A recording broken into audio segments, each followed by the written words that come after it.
Viewers എല്ലാവർക്കും ദിജോസ് വേൾഡിന്റെ പുതിയൊരു വീഡിയോയിലേക്ക് സ്വാഗതം. പ്രഗ്നൻസി എന്ന് പറയുന്നത് നമ്മളുടെ ശരീരത്തിൽ ഒരുപാട് മാറ്റങ്ങൾ കൊണ്ടുവരുന്ന ഒരു ടൈം പീരീഡ് ആണ്. ഒരുപാട് അസ്വസ്ഥതകളും ഒരുപാട് രൂപമാറ്റങ്ങളും ഒരുപാട് വേദനകളും നമ്മൾ അനുഭവിക്കുന്ന ഒരു ടൈം പീരീഡ് ആണ് പ്രഗ്നൻസി എന്ന് പറയുന്നത്. പ്രഗ്നന്റ് ആകുന്ന ഒരു സമയത്ത് ഒരു സ്ത്രീയുടെ തല മുതൽ പാദം വരെയുള്ള ഓരോ ഭാഗത്തും ചേഞ്ചസ് കാണാറുണ്ട്. അതായത് ശരീരങ്ങളുടെ ആകൃതിയിൽ വ്യത്യാസം വരിക, നമ്മുടെ മുഖത്ത് വ്യത്യാസം വരിക, നമുക്ക് മുഖത്ത് കുരുക്കൾ ഉണ്ടാവുക, നമുക്ക് മൂക്കിന് വ്യത്യാസം വരിക, അങ്ങനെ ഒരുപാട് ചേഞ്ചസ് പ്രഗ്നന്റ് ആകുന്ന ഒരു സ്ത്രീക്ക് ഉണ്ടാവാറുണ്ട്. ഇവിടെ ഞാൻ സംസാരിക്കാനായിട്ട് പോകുന്നത് പ്രഗ്നന്റ് ആകുന്ന സമയത്ത് ഒരു സ്ത്രീക്ക് ഉണ്ടാകുന്ന ഒരു വേദനയെ പറ്റിയിട്ടാണ്. ഇവിടെ സംസാരിക്കാനായിട്ട് പോകുന്നത് പ്രഗ്നന്റ് ആകുന്ന സമയത്ത് സ്ത്രീകളിൽ ഉണ്ടാകുന്ന വജൈനൽ പെയിനിനെ പറ്റിയിട്ടാണ്. എന്താണ് പ്രഗ്നന്റ് ആകുന്ന സമയത്ത് സ്ത്രീകളിൽ ഉണ്ടാകുന്ന വജൈനൽ പെയിൻ? ഇത് നമുക്ക് എങ്ങനെ റെക്കഗ്നൈസ് ചെയ്യാനായിട്ട് സാധിക്കും എന്നതിനെ പറ്റിയിട്ട് നമുക്ക് നോക്കാം. വീഡിയോ നമുക്ക് സ്റ്റാർട്ട് ചെയ്യാം.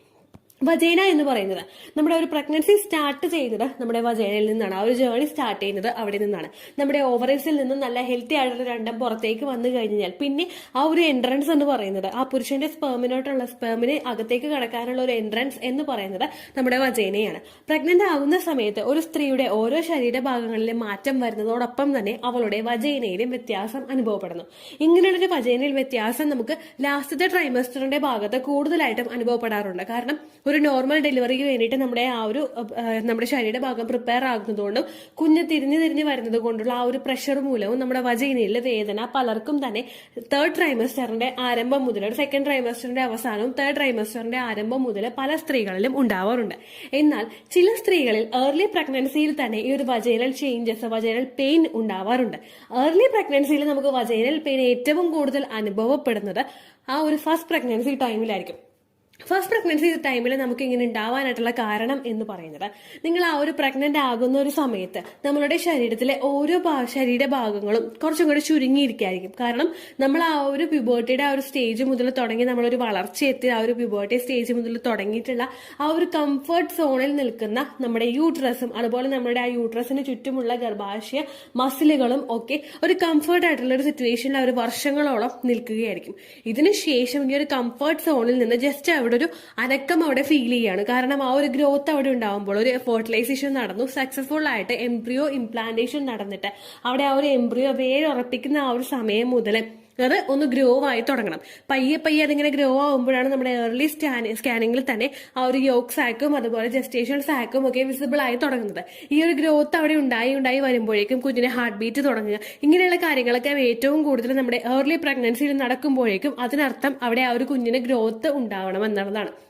ഈ ഒരു ഗ്രോത്ത് അവിടെ ഏർലി സ്റ്റേജിൽ ഉണ്ടാകുന്നതിന്റെ ഭാഗമായിട്ട് ഈ ഒരു ഉണ്ടാകുന്ന സമയത്ത് നമ്മളുടെ ശരീരത്തിൽ റിലാക്സിൻ എന്നൊരു ഹോർമോൺ പ്രൊഡ്യൂസ് ആവുന്നുണ്ട്.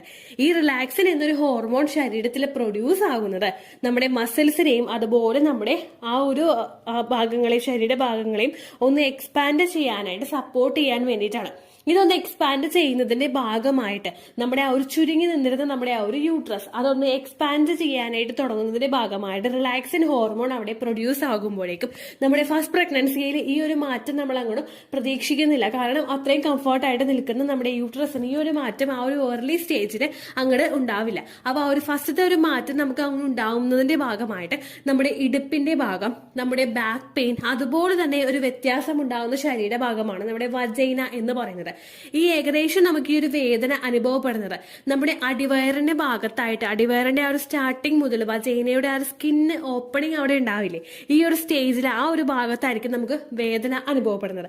നമുക്കിങ്ങനെ കുത്തുന്നത് പോലെയുള്ള ഒരു വേദന, ഉള്ളിൽ നിന്ന് എന്തൊക്കെയോ വെച്ച് ഇങ്ങനെ കുത്തുമ്പോൾ നമുക്കൊരു ജസ്റ്റ് ഒരു സൂചി കുത്തുന്നത് പോലെയുള്ള ഒരു വേദന അനുഭവപ്പെടില്ലേ, ഇങ്ങനെ ഒരു വേദനയായിരിക്കും പല സ്ത്രീകൾക്കും ഏർലി പ്രഗ്നൻസിയിൽ അവരുടെ വജൈനയുടെ ഭാഗത്ത് ഫീൽ ചെയ്യുന്നത്.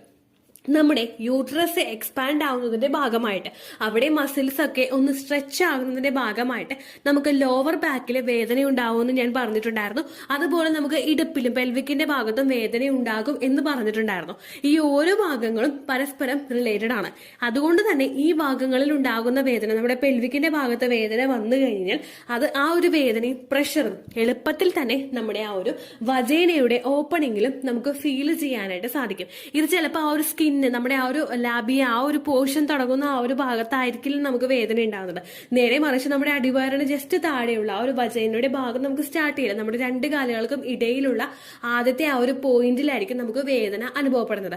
അവിടെ ഇങ്ങനെ സൂചി വെച്ച് കുത്തുന്നത് പോലെയോ, അല്ലെങ്കിൽ ഇപ്പൊ നമ്മൾ ഒരു വിരല് വെച്ചിട്ട് നമ്മളിങ്ങനെ അമർത്തി ഒന്ന് കൊടുക്കുമ്പോഴേക്കും നമുക്കൊരു പ്രഷർ അവിടെ ഫീൽ ചെയ്യില്ലേ, ഒരു വ്യത്യാസം നമുക്ക് അവിടെ അനുഭവപ്പെടും, ഒരു പെയിൻ, നമുക്കൊരു അൺകംഫർട്ടബിൾ ആയിട്ടുള്ള ഒരു പെയിൻ നമുക്ക് അവിടെ അനുഭവപ്പെടും.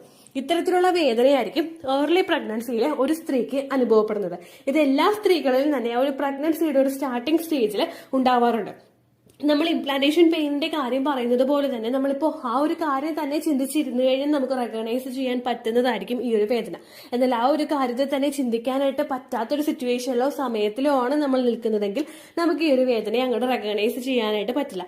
എപ്പോഴും ഈ വേദന ഉണ്ടാവുമോ എന്ന് ചോദിച്ചു കഴിഞ്ഞാൽ അതും നമുക്ക് കൺഫേം ആയിട്ട് നിങ്ങൾക്ക് എപ്പോഴും ഈ വേദന ഉണ്ടാകും എന്നും പറയാനായിട്ട് സാധിക്കില്ല. ആ ഒരു എക്സ്പാൻഡിങ്ങിന്റെ ഒരു പ്രോസസ്സ് നമുക്ക് നടക്കുന്നതിന്റെ ഭാഗമായിട്ടാണ് ഇത്തരത്തിൽ വേദന അനുഭവപ്പെടുന്നത്. ചിലവർക്ക് ആ ഒരു പെയിൻ പെട്ടെന്ന് തന്നെ റെക്കഗ്നൈസ് ചെയ്യാനായിട്ട് സാധിക്കും. മറ്റു ചിലർക്ക് ആ ഒരു പെയിൻ വന്നു പോകുന്നത് അത്ര എളുപ്പത്തിൽ അങ്ങോട്ട് കണ്ടുപിടിക്കാനായിട്ടും സാധിക്കില്ല. എന്നാൽ ഈ ഒരു പെയിൻ നമുക്ക് കണ്ടു കഴിഞ്ഞാൽ നമ്മൾ ജസ്റ്റ് ആ ഒരു ശരീരത്തിൽ ഒന്ന് കെയർ നമ്മൾ കൊടുക്കണം.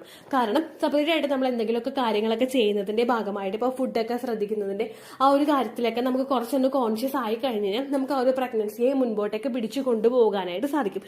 കാരണം ഇത്തരത്തിലുള്ള ലക്ഷണങ്ങൾ വരുമ്പോഴേക്കും നമ്മളൊരു സപ്പോർട്ട് ശരീരത്തിന് കൊടുത്തു കഴിഞ്ഞാൽ അത് ആ ഒരു എംബ്രിയോ ഇംപ്ലാന്റേഷനെയും അതുപോലെ തന്നെ ഗ്രോത്തിനെയും ഒരുപാട് സഹായിക്കും.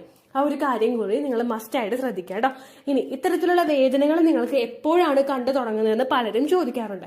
നമ്മളിൽ എല്ലാ പ്രഗ്നൻസി ലക്ഷണവും ഉണ്ടാവുന്നത് എപ്പോഴാണോ നിങ്ങളിൽ ഇംപ്ലാന്റേഷൻ കഴിയുന്നത് അതിന് ശേഷമായിരിക്കും.